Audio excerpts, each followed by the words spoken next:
Welcome to Kenton's videos. Enjoy the video. In this video, I will show how to make a tuna sandwich Subway style. First, drain 2 5-ounce cans of tuna thoroughly, ensuring no excess liquid remains. Next, finely chop about 1/4 cup of celery and 2 tablespoons of red onion. These fresh ingredients are key to achieving that signature crunch and flavor. Have your favorite soft bread ready, perhaps a 9-inch or 12-inch roll, to build your perfect sandwich. Now let's create the creamy tuna salad base. In a medium bowl, flake your drained tuna. Add approximately 1/3 cup of good quality mayonnaise, along with your finely chopped celery and red onion. Mix everything gently until well combined.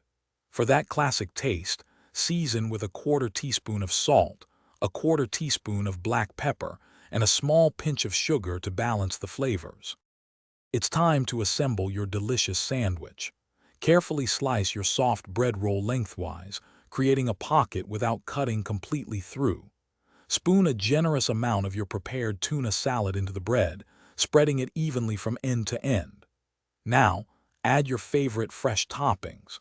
Crisp shredded lettuce, thin slices of ripe tomato, and crunchy pickle chips are excellent choices for that authentic Subway experience. The best part about making your own is customization. Feel free to add a slice of provolone cheese, some black olives, or a drizzle of olive oil and red wine vinegar for an extra kick.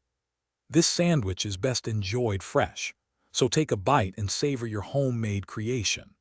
Remember to check the description below for a link to some fantastic darn tough socks with a lifetime warranty, plus other great deals you won't want to miss. Enjoy your perfect Subway-style tuna sandwich. Thanks for watching. Consider subscribing if we helped you.